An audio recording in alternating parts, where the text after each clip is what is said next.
Terus yang seru tuh sebenarnya gara-gara HP-nya tuh dikumpulin. Oh, jadi waktu karantina itu ya, Kak? Iya. Berarti waktu karantina nggak boleh pegang HP sama sekali, Kak? Iya sama sekali. Jadi baru datang terus dikumpulin HP-nya, ya udah gitu. Akhirnya kita bisa ngobrol sama teman-teman sekamar tuh lebih enak gitu, nggak pegang HP sendiri. Nggak bawa HP masing-masing Iya. gitu kan?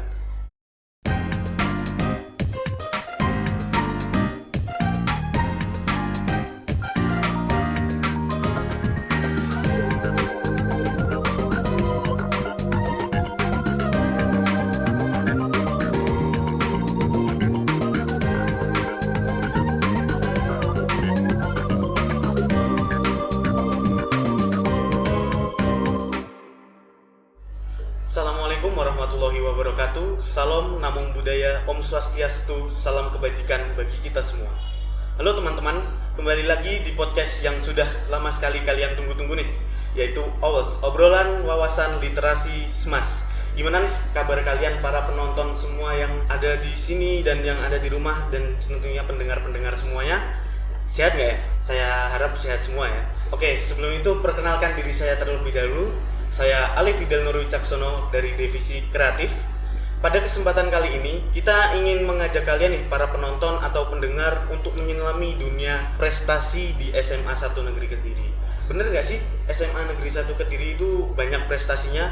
Untuk para penonton atau pendengar tentunya, kalian pasti sudah sangat penasaran kan?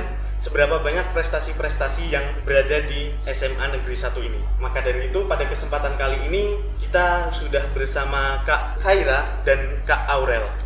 Selamat datang Kak Khaira, Kak Aurel. Gimana nih perjalanannya? Semuanya lancar Kak? Alhamdulillah lancar. Lancar ya pastinya. Oke, langsung aja ya Kak. Untuk Kak Khaira dulu nih.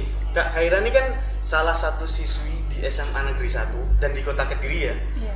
Itu yang keterima Paskibra se-Jawa Timur ya Kak? Iya benar. Wah, itu perasaan Kak Khaira sendiri gimana sih Kak? Waktu tahu namanya nih ada di salah satu dari sekian banyak peserta yang pastinya kan juga ikut seleksi Paskibra ya. Itu perasaannya Kak Khaira gimana sih Kak? Yang pertama ya bersyukur, terus senang banget karena udah dapat kesempatan buat jadi bagian dari Paskibraka Provinsi, dan tentunya agak kaget ya karena ada satu persyaratannya sebenarnya itu mepet banget. Jadi yang awalnya bikin aku tuh nggak yakin gitu bisa keterima, tapi alhamdulillah punya kesempatan buat bisa jadi Paskibraka Provinsi. Emang itu persyaratan yang bikin Kak Khaira pesimis itu apa sih Kak? Jadi tuh persyaratannya buat persyaratan tinggi badan. Ya persyaratannya kan 165 dan aku tuh juga mepet banget gitu tingginya sama 165. Jadi emang persyaratannya gitu ya 165 dan akhirnya kan pasti langsung kaget gitu ya, apalagi ngepres banget itu tinggi badannya.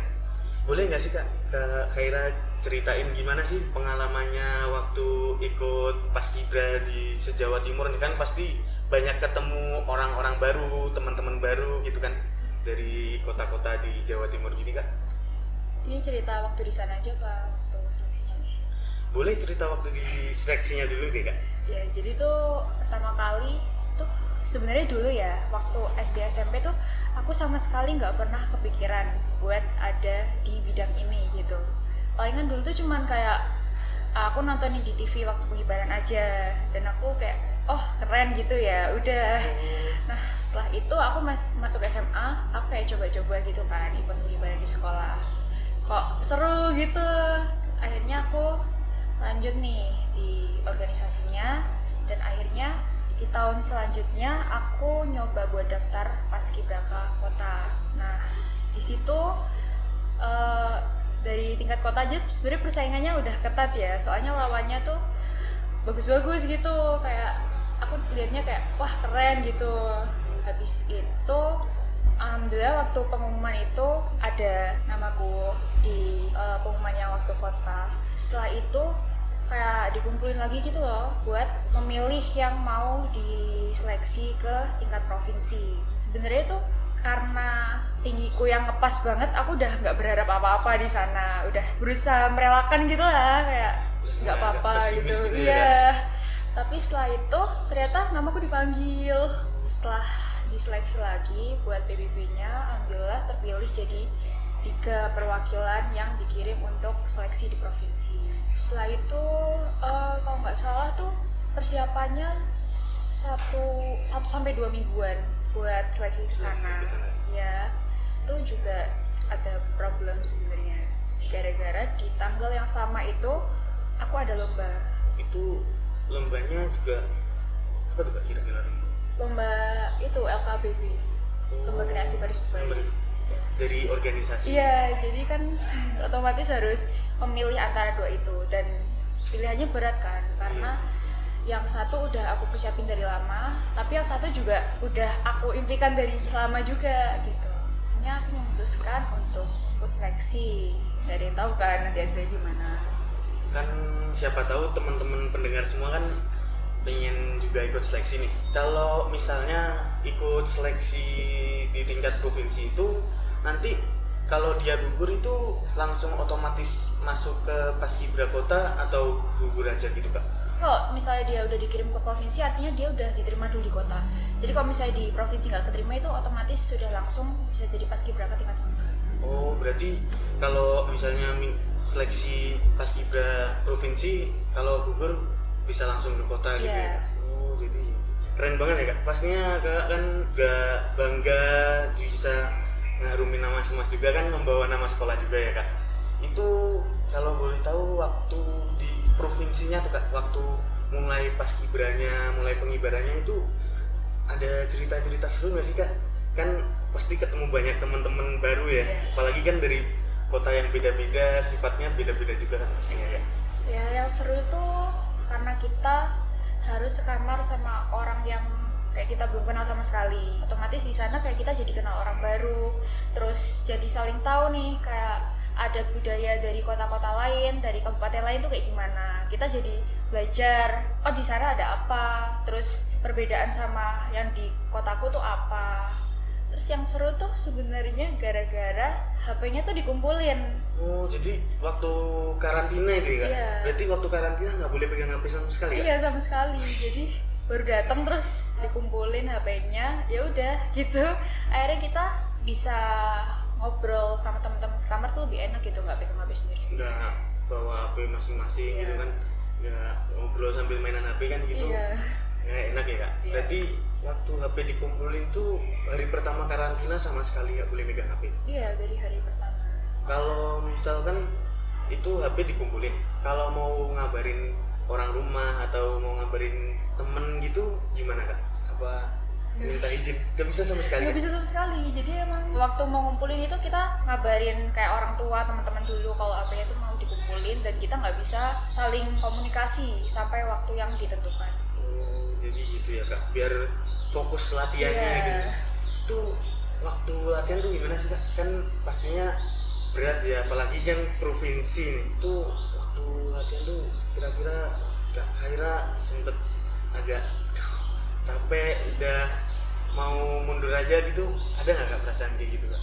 Kalau capeknya pasti ada ya, cuman kalau perasaan mau mundur tuh enggak gitu. Soalnya kayak keinget, oh yang mau ada di posisiku tuh nggak cuman aku gitu, dan aku bisa digantiin kapan aja. Jadi ya disyukurin aja gitu, karena memang kuat-kuatin gitu ya. Banyak banget ya Kak, jadi pengalaman-pengalaman seru-serunya tuh bertambah gitu ya Kak. Kalau boleh tahu Kak, selain kan itu tingkat provinsi nih, Paskibra tingkat provinsi, selain prestasi di situ ada lagi nggak Kak? Prestasi misalnya LKBB dari organisasi atau lomba-lomba Kak Khaira lainnya tuh ada nggak Kak? Kalau dari organisasi itu aku sempat ikut lomba 2 kali, LKBB Elang Sakti yang pertama, dan yang kedua itu LKBB Menaksopal di Keren. Ini teman-teman, salah satu siswi Semas yang berhasil masuk ke Paskibra tingkat provinsi. Keren banget. Pengalaman baru, terus dapat orang-orang, dapat teman-teman baru dari kota yang beda-beda, pastinya sangat seru ya. Oke, boleh ini nggak diceritain caranya bagi waktu belajar sama latihan paskibra, apalagi kan Semas nih kan sekolah paling top ya, jadi kan pastinya belajarnya juga berat, latihannya juga berat. Itu boleh nggak sih Kak di sharing ke teman-teman gimana cara bagi waktunya gitu? Kalau aku kan latihannya itu biasanya dari pulang sekolah kan sampai maghrib gitu, sampai jam 5-an lah. Terus kadang beberapa kali itu lanjut latihan sampai malam. Nah biasanya tuh aku baru bisa ngerjain tugas pulang latihan. Jadi kayak di sela-sela waktu gitu, sebelum les, habis pulang sekolah aku ngerjain tugas dulu. Kalau enggak justru paginya waktu subuh habis bangun pagi itu aku ngerjain tugas baru siap-siap buat ke sekolah. Oh, berarti masih ada les juga Kak? Masih. Wih, keren. Masih nyempetin waktu buat belajar. Keren juga kakaknya ya. Untuk sekarang nih, untuk Kak Aurel. Ini kan Kak Aurel nih salah satu siswi di tim basket yang maju ya Kak, langsung lomba juara 1 kalau nggak salah ya. Iya. Itu boleh diceritain nggak sih Kak pengalamannya dan tentunya kan apa cara latihannya gitu Kak? Yang pertama tuh pengalamannya mana ya? Pastinya makan waktu gitu ya. Iya. Apalagi kan kalau basket kan tim ya, kan itu pasti harus saling support satu sama lain, terus nurunin ego. Itu boleh diceritain nggak Kak waktu latihan buat persiapan DBL-nya tuh gimana Kak? Persiapannya tuh udah pasti Berat gitu ya? berat. Nah itu latihannya waktu itu kita tuh sampai pulang malam banget, hampir jam 11-an. Jam 11 malam Kak? Iya. Di sini? Enggak, Oke. kita nyewa lapangan di SMA Petra. Oh, berarti latihannya sampai segitu malamnya emang bener-bener persiapannya banyak banget ya Kak? Banyak banget. Itu kalau boleh tahu nih Kak, cerita kalau persiapannya itu apa aja sih Kak? Persiapannya tuh waktu latihan. Waktu latihan tuh coach kita itu ngelatih seperti latihan fisik. Fisiknya tuh kayak bagi saya ya itu lumayan berat lah. Kayak sprint, terus dribble lapangan, satu lapangan, PP, terus layup harus masuk 4 kali berturut. 4 kali berturut-turut itu harus masuk Kak? Iya. Berat banget ya.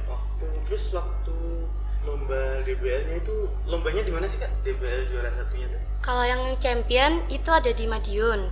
Dan kita kan udah champion, yaitu masuk kategori championship. Nah itu diadakan di Surabaya. Tapi waktu di Surabaya kalah sama champion sama runner up yang ada di kota-kota lainnya. Oh, jadi tapi kan sebelumnya juga udah sempat ngerasain menang ya Kak, juara satu, apalagi kan membawa nama sekolah nih. Perjuangannya untuk jadi pemenang pertandingan kemarin itu pasti berat banget ya Kak? Iya, berat banget. Berat banget. Apalagi latihan sampai jam 11 malam loh itu. Sampai jam 11 tuh Kak. Terus kalau boleh tahu nih Kak, kan latihan aja sampai jam 11 tuh Kak Aurel nih cara bagi waktu belajar, latihan, apalagi kan pasti capek ya habis latihan fisik itu, gimana sih Kak cara bagi waktunya? Kan latihan saya tuh hari Selasa, Kamis, sama Jumat. Jumat itu conditioning aja. Kalau ada coach ya ada coach, kalau nggak ada coach juga nggak ada coach. Jadi kita dikasih program aja waktu hari Jumat itu. Kan latihannya hari Selasa sama Kamis. Minta jadwal lesnya yang hari waktu nggak pas latihan. Oh, jadi harinya di hari lain gitu ya Kak? Iya. Seminggu 3 kali? Iya. Seminggu 3 kali itu setiap sore atau nanti ada jam tertentu gitu, kalau misal habis jam 6 atau harus jam sore itu juga jam 4-an misalnya gitu? Enggak sih, jadi conditioning aja. Kalau misalkan lapangan Semas kan masih outdoor ya. Jadi kalau misal hujan, kita latihannya selesai hujan atau enggak nyewa lapangan di lapangan lainnya. Jadi udah mulai persiapan kalau misalnya wah hari ini mau hujan nih kayaknya, jadi nyewa lapangan lain gitu ya Kak? Iya. Oke, wah gila nih teman-teman nih, salah satu siswa dari tim basket kita yang jadi juara di DBL nih. Untuk kakak-kakaknya ini, dari Kak Khaira dulu, ada pesan nggak sih Kak buat warga Semas, terus buat pendengar-pendengar yang lagi nonton video ini itu, Kak Khaira ada pesan nggak Kak Kalau dari aku sendiri itu memang gara-gara fokusnya lebih ke paskibnya aja, jadi cukup keteteran sih di sekolah. Tapi ya sebisa mungkin kalau ada tugas yang kurang itu harus disusulkan, kayak ya udah sempetin waktu aja. Kalau misalnya lagi free atau lagi sela-sela waktu habis latihan itu harus mengerjakan tugas supaya nanti bisa disusulkan. Dan intinya emang selama latihan tuh capek, cuman harus percaya aja sih kalau di akhir itu pasti ada sesuatu yang indah kalau kita mau usaha dengan baik. Oke, ada nggak sih Kak tips-tips yang harus dilalui sama teman-teman pemula itu? Kalau buat ikut LKBB itu sebenarnya lebih enak kalau misalnya ikut dulu organisasi paskibra yang ada di sekolah. Jadi kalau misalnya ada organisasi di sekolah ya atau eskul gitu nggak apa-apa, ikut aja buat latihan. Nanti kan pasti di sana diajarin dasar-dasarnya kayak sikap sempurna, terus lencang gitu-gitu. Oh, berarti kalau emang pemula terus mau masuk ikut LKBB gitu, coba aja ikut organisasi di sekolah gitu ya Kak. Oke, terus untuk Kak Buyu nih, boleh nggak kasih tips buat para pemula-pemula buat yang pengen misalnya pengen belajar basket gitu Kak, kan apalagi pendengar sama penonton ini terinspirasi, wah Kak Aurel nih basketnya jago banget gitu Kak. Ada nggak sih Kak tips-tips yang bisa dikasih ke para penonton dan pendengar kita? Tipsnya sih yang pertama, luangin waktu sedikit buat latihan, misalnya kayak dribble sedikit, terus kayak latihan layup sendiri, under basket sendiri, kalau enggak shooting sendiri. Itu berarti kalau misal pemula emang harusnya bola basket gitu ya Kak? Iya. Terus kalau yang ini Kak, misalnya kan kalau tim basket, kalau basket kan itu secara berkelompok ya, secara tim itu gimana nih Kak? Kak Aurel cara mempererat antara teman-teman yang lain terus mengurangi egonya itu pasti susah ya Kak? Itu gimana sih Kak caranya Kak Aurel? Kita tuh ikut arahan coach aja. Nah itu pasti coach kayak bilang jangan egois, jangan main sendiri. Terus kalau bisa passing ya passing. Terus jangan kebanyakan bawa bola sendiri. Kan pasti kalau bawa bola sendiri mungkin lawannya jago ya. Nah itu bisa di steal kapanpun. Oh, jadi emang harus sebisa mungkin menurunkan ego kita ya untuk bekerja sama teman-teman yang lain gitu ya Kak. Terus kalau misalnya nih Kak, kemarin waktu wali kota juga menang ya Kak? Ya, alhamdulillah. Wali kota di mana Kak stadionnya? Di Kediri, di Universitas Kediri. Awal mulanya Kak Aurel nih suka basket tuh dari mana Kak? Kan tadi kita udah cerita tentang gimana latihannya Kak Aurel, gimana terus perjuangannya buat pertandingan itu. Kalau Kak Aurel itu kira-kira waktu pertama kali ke bola basket tuh gara-gara apa Kak? Yang pertama tuh waktu SD, waktu kelas, kalau nggak kelas 5, kalau nggak kelas 4. Nah itu aku disuruh ikut lomba Wali Kota Cup juga di 2019. Nah itu awalnya tuh kan kayak coba-coba aja, terus waktu itu kalah, ya saya nangis. Tapi waktu nangis itu mama saya kayak nyaranin aja buat latihan di klubnya tuh namanya Halim. Klub Halim itu ya. Iya. Jadi emang dari pertama dia basket nih keren gitu, jadi Kak Aurel pengen nyoba gitu ya Kak? Iya. Oke, kan kalau tadi ada pesan dari Kak Khaira buat para penonton dan pendengar, sekarang nih ada nggak kira-kira pesan terus kesan-kesan yang mau disampaikan ke para penonton dan pendengar semuanya di sini? Pesan-pesannya sih selalu rajin buat latihan, tetap semangat juga supaya bisa menangin pertandingan yang ingin dimenangin. Jadi pantang menyerah gitu ya, lalu nyoba-nyoba terus gitu. Oke, ini sebenarnya nih masih banyak yang mau diobrolin Kak, cuman ngelihat waktu nih udah mepet banget nih ya. Apalagi kan pasti Kak Aurel dan Kak Khaira nih orang-orang sibuk semua ya. Gak kerasa nih podcast kali ini udah nyampai ujung pembahasan aja nih. Terima kasih buat Kak Khaira dan Kak Aurel yang udah mau ngeluangin waktunya buat berbagi cerita, berbagi pesan-pesannya buat warga Semas dan para penonton semua. Oh ya, kita di sini itu bukan cuma untuk sekedar belajar ya, apalagi kan di SMA 1 sekolah paling top lah di Kediri, masuk paling top di Kediri itu kita bukan cuma buat belajar secara akademik ya, tapi kita juga bisa meraih prestasi, terus mengembangkan potensi-potensi yang ada. Terlebih kan Semas banyak fasilitas-fasilitas yang bisa digunakan, dan banyak juga misalnya potensi-potensi yang mau digali itu Semas tuh bisa banget buat nyediain gitu loh ya. Oleh karena itu kan kita harus memanfaatkan juga nih fasilitas, terus semua waktu yang sudah diberikan sama sekolah kita buat ngegali potensi, pastinya ngegali potensi dan juga hobi. Juga jangan lupa untuk tetap belajar, kerja keras, dan jangan selalu pesimis. Kan buat impian juga ya kak, nggak boleh pesimis gitu ya.